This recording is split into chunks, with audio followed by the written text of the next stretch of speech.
بسم الله والصلاة والسلام على رسول الله. مرحبا بكم خياتي في قناتكم اطبخ وتعلم مع مينو بسملة. cook and learn with مينو بسملة. وصفتنا لنهار اليوم وصفة مملحة عائلية أو فطيرة محشية من أروع ما يكون، اقتصادية والحشو بدون لحوم.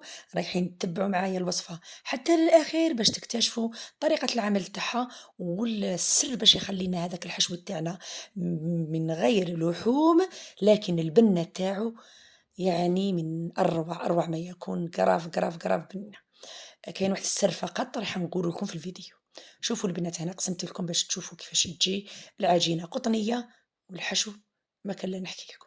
بسم الله على بركة الله، نروحوا مع بعض للمقادير ثم طريقة العمل.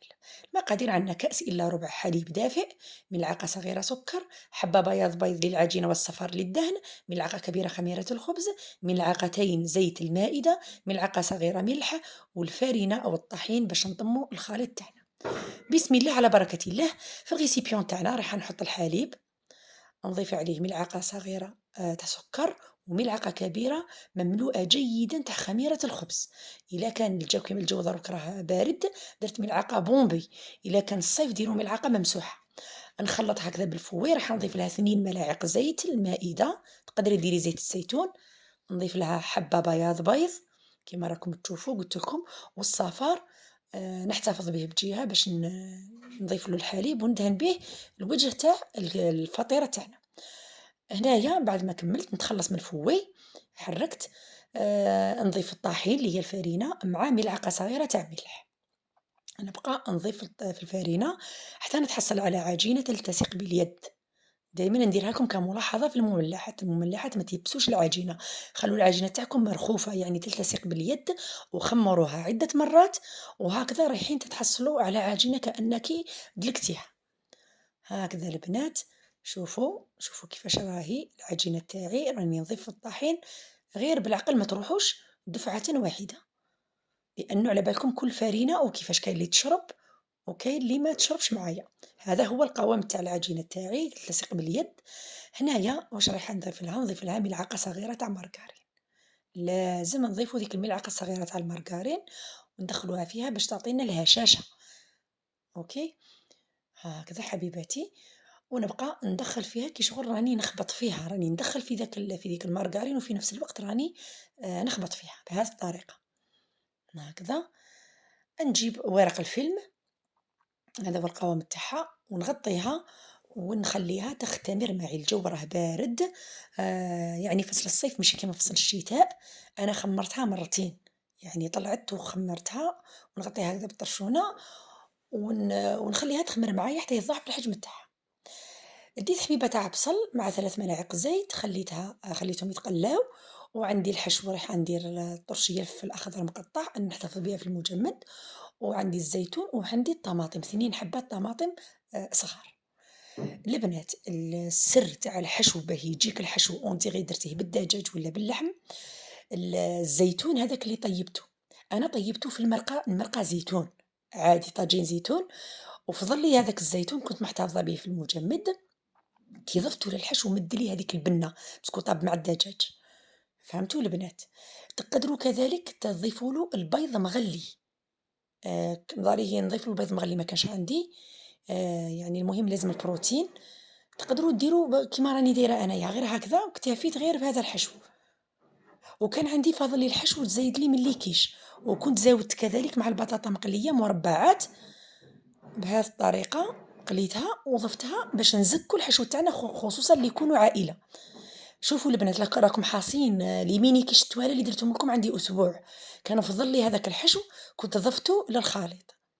بصح كون ما عنديش هذاك الحشو، انا هكذاك هذيك الفطيره تاعي هكذاك نديرها بدون لحوم. على بالي بلي كنصيب في لي كومونتير قلتي بدون لحوم، بصح درتيها الحشو كيفضل لي.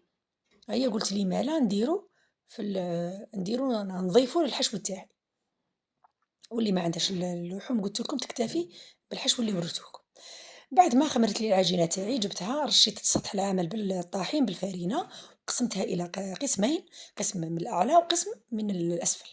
نبدا بسم الله، نجيب الحلل تاعي، عندي هذه الصينيه تاع الزجاجيه. شوفوا القطر تاعها، وقيل لي راني حاسي 24 سنتيمتر. ايه 24 سنتيمتر.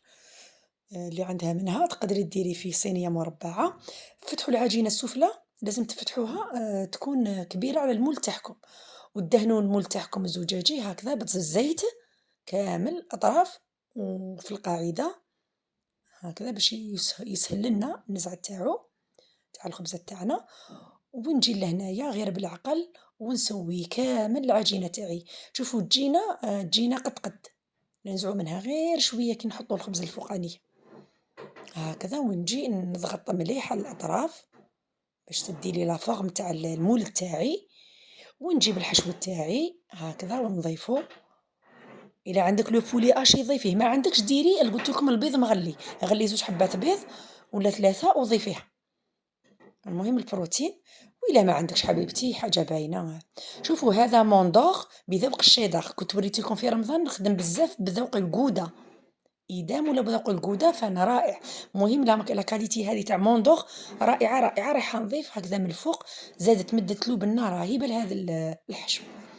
حطيته بجهة وجيت فتحت كذلك بالاستعانة بالحلال، فتحت الطبقة الفوقانية تاع العجين بحيث تكون نعبّر هكذا بالمول ونجيبها ونحطها هكذا من فوق، ونحاول كيما راكم تشوفوا أنني نكولي الأطراف، ما ديروش العجينة تاعكم ما تفتحوهاش ما تخلوش السمك تاعها خشن، نقول لكم هكذاك واحد 3 ولا 4 مليمتر، أوكي، وجبت هكذا هذه الكوبات ولا القطّاعة هذه تاع البيتزا ونزعت كامل الزائد وراني نضغط على الأطراف، والفرن تاعي غير بديت العمل شعلته على أعلى درجة، دات لي الطياب تاعها، المهم كي شفت الأطراف تاعها حمار والله ما شفت شحال، المهم قبل ما طيبوها هذه ضروري أنكم ديروا هذه الخطوة، أنكم تغلفوها هكذا بورق الفيلم وتخلوها تختمر، لازم حتى يتضاعف الحجم باش تجينا هشيشة، شوفوا البنات كيفاش ضاعف لنا الحجم، ديت هذاك الصفر تاعي ضفته قطرات فقط من الحليب كيما راكم تشوفوا.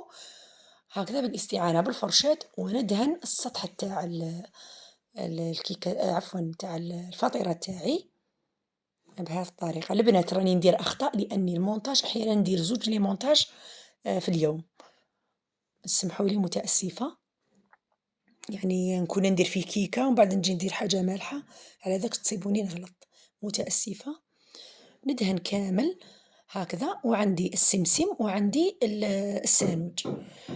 شوفوا البنات هذه الحركة اللي راكم ديروها اللي راني ندير فيها لازم بعد الاختمار، لأنه كون تخلوا الخبزات تاعكم المحشية تخلوها قبل ما تختمر ديروا ذي الحركة كي تختمر هذوك لي تخاس رايحين يختفوا، فوالا بتكونوا في الصورة هكذا كيما درت لكم الخبز التركي بهذه الطريقة البنات، ونجي ندير كاين اللي يحبوا السانوج وكاين اللي ما يحبوش يحبوا الجلجلان، أنا في المنزل عندي زوجي ما يحبش السانوج، درت له هذو تاع الجلجلان ليه والسانوج أنا وولادي ناكلوهم، بهذه الطريقة هكذا، ومام الشكل تاعها يجي شباب، تجي كيما الوردة، وندخلها طيب، كي تشوفوا الطرف تاوعها حمار وطفوه وشعلوه من الفوق تدي لنا الإحمرار، لازم ديروا هذه الحركة أنها كي تكون ساخنة تخرجوها مباشرة غطوها بطرشونة تكون نقية، كيما حنا نقولوا تعرقلنا وتتندى وتزيد تطرى لنا، شوفوا البنات كيفاش جات هشيشة من أروع ما يكون هذه